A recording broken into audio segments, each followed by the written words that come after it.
Edificación y vida. Juan Crisóstomo nació en Antioquía probablemente hacia el 345 o 347 y murió cerca de Comana, en el Ponto, el 14 de septiembre del año 407.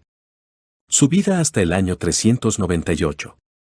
El apelativo de Crisóstomo, prestado de Dion de Prusse, le fue dado poco después de su muerte. Procedía de una rica familia patricia, quedando huérfano de padre poco después de nacer y siendo criado por su madre, Antusa. A la edad de 20 años estaba entre los alumnos del retórico Libanio de Antioquía, asistiendo a las clases del filósofo Andragatio. Al principio quiso estudiar Derecho, pero pronto decidió retirarse del mundo enteramente, encontrando un compañero en su colega Basilio, de quien nada más se sabe.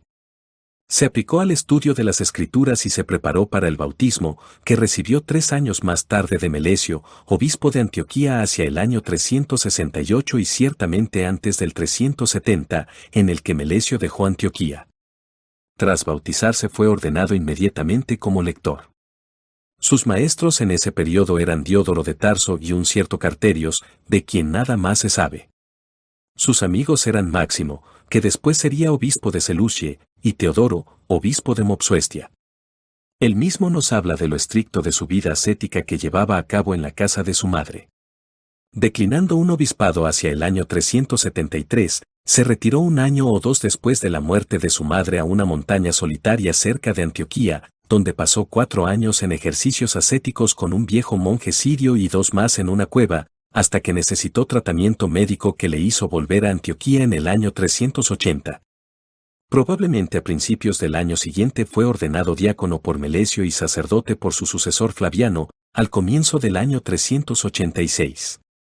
En esta capacidad ejerció en Antioquía durante 12 años, poniendo los fundamentos de su fama como predicador y maestro y distinguiéndose por la santidad de su vida. Patriarca de Constantinopla, 398. Cuando Nectario, el sucesor de Gregorio de Nacianzo en la sede episcopal de Constantinopla, murió el 27 de septiembre del año 397, se desató la intriga sobre el sucesor. El débil emperador, Arcadio, estaba enteramente en las manos de su chambelán Eutropio, a quien la elección le interesaba solamente por razones políticas. Teófilo, patriarca de Alejandría, más diplomático que obispo, se esforzó por poner en el puesto a Isidoro, pero Eutropio, siguiendo la política inaugurada por Teodosio en el año 381, no estaba dispuesto a apoyar la influencia alejandrina, colocando a Teófilo en la coyuntura de consentir al nombramiento de Juan o responder por graves acusaciones. Al preferir la primera opción, Juan fue consagrado el 26 de febrero del año 398. Se entregó pronto al propósito de reformar los muchos abusos, especialmente entre el clero. Expulsó a las hermanas espirituales, con quien muchos vivían en un supuesto matrimonio espiritual y controló los hábitos parásitos de otros, que eran meros vividores a costa de los ricos. Recortó los gastos eclesiásticos y destinó lo ahorrado a los hospitales. Naturalmente sus reformas le crearon enemigos, pero nada podían contra él mientras la corte estuviera de su lado. Sin embargo, pronto entró en conflicto con el todopoderoso favorito cuya vergonzosa conducta le había reprochado. Pero antes de que Eutropio pudiera vengarse cayó en desgracia, 399, teniendo que refugiarse en la misma iglesia donde él había violado el derecho de asilo a otros, unos años antes. Crisóstomo le protegió de los soldados que querían capturarlo. Sus enemigos y controversias. Mientras tanto, el número de los prelados que se le oponían iba en aumento. Entre ellos estaban varios eclesiásticos insatisfechos con sus normas estrictas y cierto número de mujeres ricas y mundanas a las que había censurado. En el concilio celebrado en Efeso en el año 400 se creó más enemigos al destituir a 6 obispos que habían obtenido sus puestos por simonía. La emperatriz, sin embargo, quien ahora llevaba las riendas del poder, todavía le apoyaba y cuando nació un heredero varón, 401, Juan ofició el bautismo. Su posición no era segura, como se vio en el curso de la controversia con Severiano de Gábala, quien tenía buenas relaciones en Constantinopla y quería promover sus ambiciosos planes en la capital.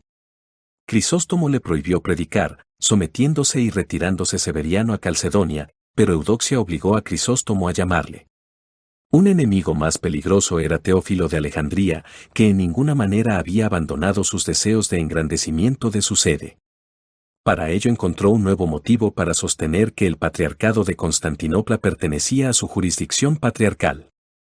En la controversia origenista que entonces agitaba a la iglesia egipcia, Teófilo encontró que muchos monjes del desierto eran reacios a dejar a su amado maestro Orígenes. 4 de entre ellos de especial influencia, los hermanos Largos, Dioscuro, Amonio, Eusebio y Eutimio, fueron desterrados por Teófilo, yendo a Constantinopla. Crisóstomo los trató benevolentemente, buscando la reconciliación. Al principio Teófilo no respondió, pero luego adoptó un tono soberbio.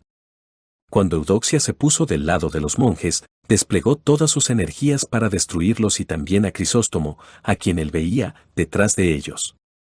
No fue a Constantinopla en persona, sino que envió a Epifanio de Selamis para llevar a cabo la campaña contra el supuesto origenismo de Crisóstomo. Epifanio partió de mala gana sin lograr resultados, muriendo en el camino de regreso. El Sínodo de la Encina. Crisóstomo estaba enfrentado con la emperatriz por predicar vehementemente contra el lujo de las mujeres en el vestir, de manera que ella y otras mujeres de la corte se dieron por aludidas. Teófilo viajó a Constantinopla citado por ella y encontró unas circunstancias propicias.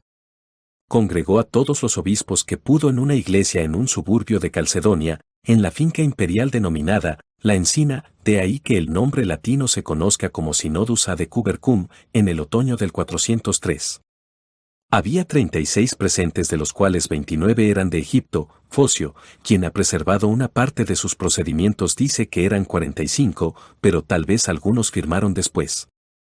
Las acusaciones contra Crisóstomo no eran de importancia y solamente mostraban la animosidad de sus acusadores. Sin embargo, a él le pareció que la situación era muy peligrosa. Citado ante el concilio hostil, puso como condición para acudir si los que manifestaban su deseo de destruirlo, Teófilo, Acasio, Severiano y Antíoco, eran excluidos. Mientras tanto, se había solicitado al emperador que le obligara a presentarse en caso de duda. Cuando Crisóstomo demoró su presencia, fue condenado en ausencia y privado de su cargo. Se pidió al emperador que sancionara la sentencia. Aunque obviamente era ilegal, Crisóstomo se sometió y cuando el emperador confirmó su destitución fue enviado al exilio en Praenetus o Pronectus, en Bitinia, tras lo cual intentó calmar al excitado pueblo en un magnífico sermón. La noche siguiente algo alarmante sucedió en el palacio que puso fin a su destierro.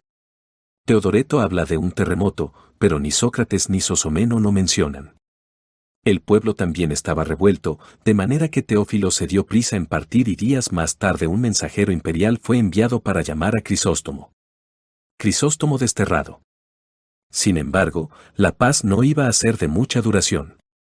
2 meses más tarde, la lucha comenzaba de nuevo a causa de una afrenta a la vanidad de la emperatriz. El prefecto Simplicio había erigido una estatua suya de plata en el lado sur de la gran iglesia, que fue dedicada con gran regocijo. Crisóstomo en un sermón se quejó de las festividades populares ruidosas que impiden las devociones de los fieles. De nuevo fue acusado de insultar a la emperatriz, quien otra vez comenzó a maquinar su caída. Un sínodo reunido en Constantinopla, dirigido por el ausente Teófilo, compuesto de obispos maleables, siguió, con muy pocas excepciones, la voluntad del emperador. El método empleado creó interminables discusiones, hasta que poco antes de Pascua del 404, el emperador ordenó a Crisóstomo que dejara su iglesia al haber sido condenado por 2 sínodos. El obispo dijo que solo se sometería por la fuerza, que fue empleada el miércoles santo, cuando sus partidarios fueron expulsados de la iglesia tras un violento ataque. Crisóstomo permaneció en los suburbios, fortaleciendo a los suyos, hasta que el 10 de junio sus enemigos obligaron al emperador a tomar nuevas medidas, haciendo que Crisóstomo se embarcara el día 20 para Asia Menor, a donde había sido desterrado.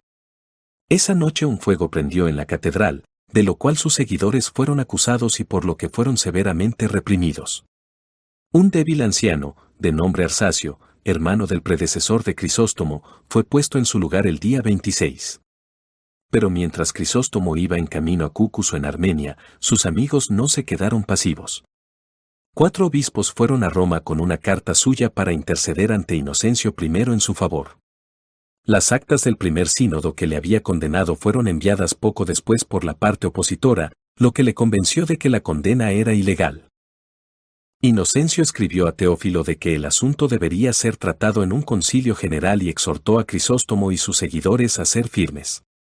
Honorio, el emperador occidental y hermano de Arcadio, también escribió a este último en favor del obispo desterrado, pero sin éxito. El resultado fue una ruptura de la comunión entre la antigua y la nueva Roma. Tras la muerte de Arsacio, 14 de noviembre del 405, Ático fue nombrado obispo en la primavera siguiente, persiguiendo a los juanitas con severidad renovada. Se ordenó a Crisóstomo ser trasladado de Cucuso a Pitio, un lugar aún más desolado, pero la dureza del viaje fue demasiado para él y murió cerca de Comana, la actual Toscat. 30 años más tarde sus restos fueron solemnemente transportados a Constantinopla y enterrados con honores en la iglesia de los apóstoles, expiando Teodosio II los hechos de sus padres. Escritos. Los escritos de Crisóstomo se pueden dividir, según su biógrafo Palladio, en homilías, tratados y cartas. La lista conocida como Catalogus Augustanus, de un manuscrito perdido de Augsburgo, enumera 102 títulos separados, sin incluir los que no son genuinos. Sus sermones cubren prácticamente toda la Biblia, entre los que se cuentan 76 sobre el Génesis, 90 sobre Mateo, 88 sobre Juan, 55 sobre Hechos y 242 sobre las cartas paulinas, sin contar los de Gálatas, que están preservados en la forma de comentarios hechos de sermones. Hay también alocuciones sobre las principales fiestas y un gran número sobre varios santos, de los que los más notables son 7 sobre Pablo. Los tratados son parcialmente apologéticos y parcialmente prácticos, siendo estos los más numerosos. Los más antiguos que tenemos son 2 cartas a Teodoro, que después sería obispo de Mopsuestia, quien a causa de un asunto sentimental estaba pensando regresar al mundo. Para justificar su negativa a un obispado, dirigió a su amigo Basilio, hacia el año 373, los 6 libros sobre el sacerdocio. Según Sócrates, la composición de esta obra fue en el periodo tras su ordenación como diácono, es decir, después del año 381.